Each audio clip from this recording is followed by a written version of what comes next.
उस रिचुअल के बाद से एलिस्टर उसी ड्रैगन फॉर्म में रह रहे थे 6 सालों तक। एक्चुअली में यहाँ पे होता ये है कि एलिस्टर के फैमिली में जो-जो मेंबर थे ना, वो सारे के सारे पावर गेन करने के चक्कर में एलिस्टर को धकेल देते हैं उस डिवाइन एनर्जी की ओर जहाँ पे एलिस्टर खुद ही नहीं जाना चाहते थे। और इसी दौरान ना फैमिली 2 हिस्सों में बँट जाती है और यहाँ पे आधा किंगडम ना खत्म सा हो जाता है और बहुत सारे लोगों की मौत भी हो जाती है। एलिस्टर को जब 6 साल बाद होश आता है तब एलिस्टर आधा ड्रैगन और आधा इंसानी रूप में था और जब एलिस्टर ये एहसास करते हैं कि उसका किंगडम पूरी तरीके से खत्म हो चुका है तो वो पूरा 2 साल लगा देते हैं अपने किंगडम को रीबिल्ड करने के लिए। और यही सब कुछ पुरानी बातें ना एलिस्टर लुइस को बता रहे थे कि क्यों 8 सालों तक एलिस्टर लुइस और ले के पास नहीं जा पाए। और इसी दौरान एक सीन में हमें दिखाया जाता है कि एलिस्टर लुइस से ये बोलते हैं कि जब मैं आधा ड्रैगन और आधा इंसानी रूप में था तब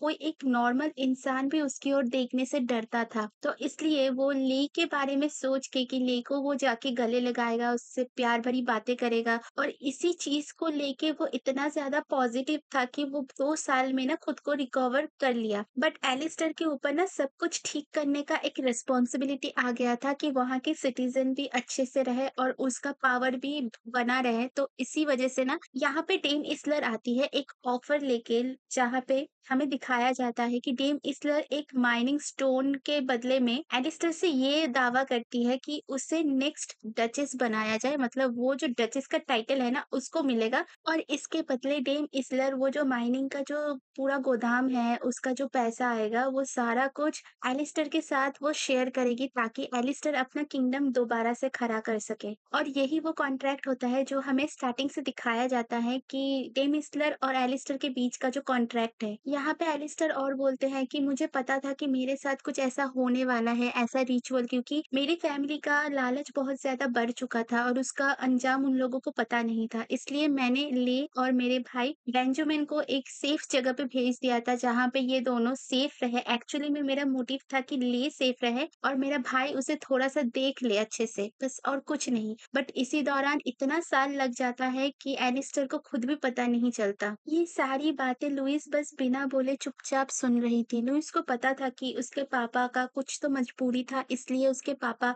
8 सालों तक उन दोनों के पास नहीं जा पाए थे। बट वो ना अपने मन ही मन में ये मान नहीं पा रही थी क्योंकि उसने अपनी माँ का दर्द भी देखा हुआ था। तो इसलिए ना लुइस ये डिसाइड करती है कि लुइस उसके पापा को ना धीरे-धीरे माफ़ करेगी। एकदम से माफ़ करना लुइस के लिए बहुत ज़्यादा मुश्किल था और इस बात को ना एलिस्टर भी मान लेते हैं। उसके बाद हमें वो दिन दिखाया जाता है जहाँ पे बेंजामिन का फाइनल डिसीजन आने वाला था। इसीलिए लुइस ये सब कुछ अपनी आँखों के सामने देखने आती है, बट उसे एलिस्टर बोलते हैं कि अगर तुम्हें नहीं अच्छा लग रहा है लुइस तो फिर कोई बात नहीं, मैं कोर्ट से बात कर सकता हूँ, पर तुम्हें टेंशन लेने की कोई ज़रूरत नहीं है। बट यहाँ पे लुइस बोलती है कि नहीं पापा, मैं इसी दिन का बहुत बेसब्री से इंतज़ार कर रही थी, तो मुझे ये सीन या फिर ये नज़ारा देखना है कि बेंजामिन को अपने किए की सज़ा मिल रही है। और यहाँ पे एलिस्टर मान जाते हैं और बोलते हैं कि ठीक है, जो तुम्हारी मर्ज़ी, चलो हम एक साथ चलते हैं। और यहीं पे हमारा 40 चैप्टर खत्म हो जाता है। 41 चैप्टर की शुरुआत बेंजामिन से होती है जहाँ पे हमें दिखता है कि बेंजामिन की हालत बहुत ज़्यादा खराब है और लुइस को देखते ही बेंजामिन ना कुछ बोलने की कोशिश करता है, बट वो बोल नहीं पाता क्योंकि एलिस्टर पहले से ही अपना काम करके रखे हुए थे ना। लुइस यहाँ पे ना थोड़ी-सी शॉक तो ज़रूर हो गई थी, बट उसे एहसास होता है कि नहीं, उसके पापा भी उसके साथ है, तो she feel okay, so she said पापा मैं अभी ठीक हूँ, आपको चिंता करने की कोई ज़रूरत नहीं है। यहाँ पे लुइस भी विटनेस के कटघरे पे आती है और अपना राय पेश करती है, जो भी सच है, जो भी गलत है, उस चीज़ को खुलासा करती है। लुइस देखती है कि फादर पैट्रिक ठीक है, तो लुइस को इस चीज़ से शांति मिलती है कि चलो ये बात तो अच्छी है। एंड उसके बाद क्या होता है ना कि सब कुछ रिपोर्ट या फिर मान लो सबूत देखा जाता है जहाँ पे बेंजामिन को ना गुनहगार साबित किया जाता है। और इन सब के बाद एलिस्टर को ना एक सुकून सा फील होता है क्योंकि उसे ऐसा लगता है कि पहली बार उसने कुछ किया है तो उसकी बेटी के लिए किया है और ये बहुत ही ज़्यादा अच्छी चीज़ है क्योंकि अगर ले भी उसे देख रही है ना तो ले भी बहुत ज़्यादा खुश होती। कार्डिनल बोलते हैं कि तुम साबित करो कि तुमने जो अभी बोला है वो सच है या नहीं। तो इस चीज़ को साबित करने के लिए एलिस्टर अपने टी-शर्ट खोल देते हैं एंड वहाँ पे बहुत ज़्यादा भगदड़ मच जाता है कि ये तो मॉन्स्टर है वगैरह-वगैरह। बट लुइस एलिस्टर का हाथ थाम लेती है और बोलती है कि कोई बात नहीं, उनके ऊपर ध्यान मत दो आप। और इसके बाद लुइस अपने पूरे बयान में क्या-क्या होता है, क्या नहीं इन 8 सालों में सब कुछ खुल के कार्डिनल के सामने रख देती है। यहाँ पे एलिस्टर भी बहुत ज़्यादा टेंशन में था क्योंकि उसे पहली बार लुइस के मुँह से ये सब कुछ सुनने को मिल रहा था और बेंजामिन उधर से बस लुइस, लुइस बोले जा रहा था जबकि वो अच्छे से बोल भी नहीं पा रहा था। और इस चीज़ से अब लुइस घबरा नहीं रही थी क्योंकि उसे पता था उसके पापा उसके साथ हैं। सारे सबूतों को देखते हुए कार्डिनल ये फैसला सुनाते हैं कि बेंजामिन को कैद खाने में रखा जाएगा पूरी जिंदगी और बेंजामिन की दोनों हाथ को ना कट कर दिया जाएगा और इसी तरीके से जब तक बेंजामिन मर नहीं जाता उसको उसी अंधेरे जेल में बिताना पड़ेगा। ये सुन के बेंजामिन की पूरी लग जाती है, यू कैन सी दैट। और यहाँ पे आप हमारे ओवर प्रोटेक्टिव डैड को देख ही सकते हो जो कि बहुत अच्छी बात है। के बाद के सीन में हमें दिखाया जाता है कि लुइस वापस से अपने घर आ चुके हैं और यहाँ पे दो ट्विंस ना उसे फिर आ गए परेशान करने और इस बार लुइस को इस बारे में परेशान किया जा रहा था कि लुइस का मिडिल नेम क्या है। और यहाँ पे कुछ लोगों को हमें दिखाते हैं जहाँ पे कार्ल, करीना, अरहाई और लुइस के पापा भी थे और यहाँ पे लुइस के पापा ना थोड़ा एडवाइस देते हैं कि नेम के साथ साथ पावर, फ्रेम और बहुत कुछ मैटर करता है उसके फैमिली में। तो सभी ना बहुत ज्यादा सीरियस हो जाते हैं। अरहाई लुइस से ये पूछते हैं कि लुइस तुम्हें कौन सा वाला मिडिल नेम चाहिए और जैसे ही अरहाई ये पूछते हैं ना एलिस्टर बोलते हैं अरेलिया। तो यहाँ पे लुइस थोड़ी सी शॉक हो जाती है और एलिस्टर बोलते हैं अरेलिया का मतलब गोल्ड होता है जो कि एक एशियंट लैंग्वेज है और लुइस तुम मेरे लिए बहुत ज्यादा प्रीशियस हो। लुइस अरेलिया एम्परेटर, क्या तुम्हें ये नाम अच्छा लगा? एलिस्टर ये बात लुइस से पूछते हैं। लुइस बहुत ज्यादा खुश हो जाती है और बोलती कि हाँ पापा मुझे ये नाम बहुत अच्छा लगा। इसके बाद रात में ना यहाँ पे पार्टी चल रहा था जहाँ पे बहुत लोग यहाँ पे आए हुए थे, फादर और वो बटलर और दो ट्विंस अरहाई और एलिस्टर लुइस सब थे यहाँ पे। वो सब पार्टी का ना मजा ले रहे थे।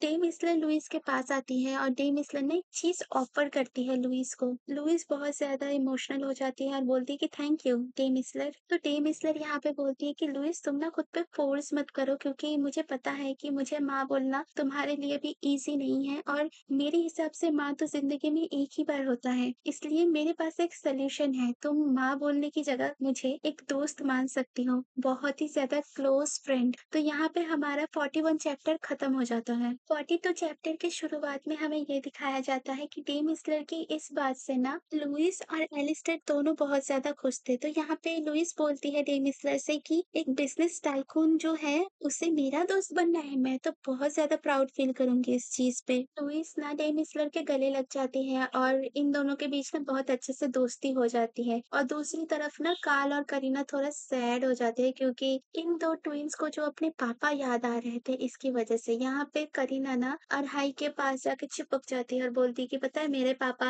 इम्परेटर के जो मेन ऑफिस है वहां पे काम करते हैं और इसलिए वो हमें टाइम ही नहीं दे पाते हैं, बहुत ज्यादा बिजी रहते हैं और हमें यहाँ पे छोड़ के चले गए हैं ताकि हमारा ट्रेनिंग सेशन ग्रैंड ड्यूक के पास से ही हो। इन दो ट्विंस को सैड देख के ना लुइस आ जाती है और बोलती है कि कार्ल, करीना क्या तुम दोनों सैड हो, कुछ हुआ है? तो करीना ने यहाँ पे भाग के जाती है लुइस के पास, बोलती है लुइस मेरे पापा नहीं आए, ऐसा मैं मिस कर रहा हूँ मेरे पापा को, ऐसा वाला ना शुरू कर देते हैं। और लुइस को ना समझ आता है कि एक्चुअली में ये दो ट्विंस अपने पेरेंट्स को मिस कर रहे हैं ना, तो वो दिलासा देती है करीना को और कार्ल को ना बुलाती है कि कार्ल तुम भी आ जाओ मेरे पास। और जैसे ही ना लुइस यहाँ पे कार्ल को बुलाती है और हमें दिखता है ना कार्ल ना पूरा ब्लश कर रहा था। आई थिंक कार्ल एक्चुअली में प्यार कर बैठा है लुइस से और ये चीज ना पहली दफा अरहाई नोटिस करता है, पर अरहाई को लगता है कि नहीं नहीं ये ऐसा नहीं हो सकता। तो ना अरहाई इस बात को ना छोड़ देते हैं, जाने देते हैं बस। उसके बाद ना दोनों ट्विंस लुइस के पास जाके बोलते हैं यार हमें अभी सोने नहीं जाना, पार्टी तो इतनी अच्छी चल रही है, क्या करे यार। और ये दोनों ना अपने नखरे चलाने लग जाते हैं लुइस के सामने और अरहाई बोलते हैं यार तुम दो ट्विंस यार बस करो यार, इससे अच्छा चलो हम बाहर कहीं पे घूमने जाते हैं। और ये सुन के ना दो ट्विंस एकदम से चंगे हो जाते हैं कि हाँ हाँ चलो चलो चलते हैं। और इसी दौरान ना लुइस, अरहाई, कार्ल, करीना बाहर जाते हैं घूमने, आई मीन विलेज पे जहाँ पे ना फेस्टिवल चल रहा था। टीम इसलर भी इन लोगों के साथ ही आई थी। तो यहाँ पे टीम इसलर बोलती है कि लुइस तुम्हें दिख रहा है वो बिल्डिंग, एक्चुअली में वो बिल्डिंग तुम्हारे नाम पे है, मैंने बहुत पहले से ही तुम्हारे नाम पे पे लेके रखा हुआ है, तो तुम्हें जब भी ऐसा मन करे कि तुम सैड हो, अच्छा नहीं लग रहा, तुम्हें अकेला टाइम बिताना है, तो तुम अपने बिल्डिंग में जा सकती हो कभी भी।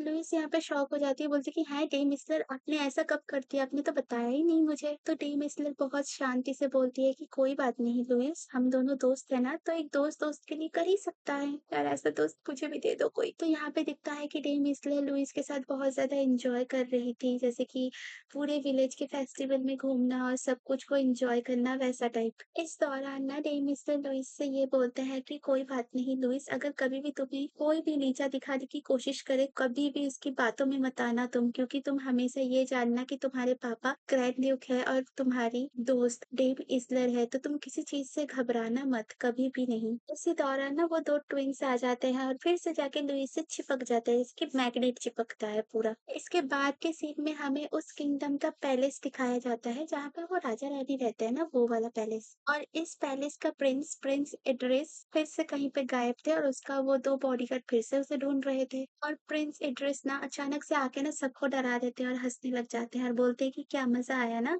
एकदम से लगा ना तुम्हारी जान निकल जाएगी, अगर मैं कहीं पे चला गया ना, तो सारे के सारे जो यहाँ पे है ना, सबका गला कटेगा। तो मेरी बात सुनो और मुझे विलेज की फेस्टिवल में लेके चलो, वरना मैं सबका जीना हराम कर दूँगा। प्रिंस जैसे ही ना बाहर जाने की कोशिश करते हैं, तो वहाँ की जो रानी थी ना क्वीन, वो प्रिंस को देख लेती है और कुछ बॉडीगार्ड को ना प्रिंस के पीछे छोड़ देते हैं कि जाओ तुम उसके पीछे जाओ, देखो कुछ गलत ना कर दे वो फिर से। तो यहाँ पे ये प्रिंस अकेले होते हैं और ये सोचते हैं कि चलो कोई बात नहीं, अभी मैं बहुत ज़्यादा शांति में हूँ क्योंकि मेरे आस-पास कोई नौकर-चाकर नहीं है, बिल्कुल शांति है। और ये कह रहे जहाँ पे भी मुझे लेके जाएगा ना मैं खुशी-खुशी वहाँ पे चला जाऊँगा। दूसरे सीन पे लुइस को दिखाया जाता है जहाँ पे लुइस अकेली थी और वो भी बहुत ज़्यादा खुश थी क्योंकि लुइस को परेशान करने वाले भी कम लोग नहीं थे लुइस के पास, इसलिए ना लुइस भी थोड़ा-सा फ्रीली घूम रही थी वहाँ पे। पता नहीं कहाँ से अरहाई और वो 2 ट्विन्स वापस आ जाते हैं और फिर से लुइस को बोलते हैं कि लुइस चलो ये करते हैं, वो करते हैं। वहाँ पे जाते हैं, वहाँ पे एक अच्छा-सा गेम है, चलो वो खेलते हैं। यहाँ पे एक्चुअली लुइस सबको गिफ्ट देने के बारे में सोच रही थी और जैसे ही लुइस कार्ल को पूछती है कि उसे क्या चाहिए, तो कार्ल ना बहुत ज़्यादा ब्लश करता है, बोलता है कि मुझे तो लुइस की ओर से कुछ भी मिल जाए, कुछ भी, मैं तो बहुत ज़्यादा लकी महसूस करूँगा खुद को।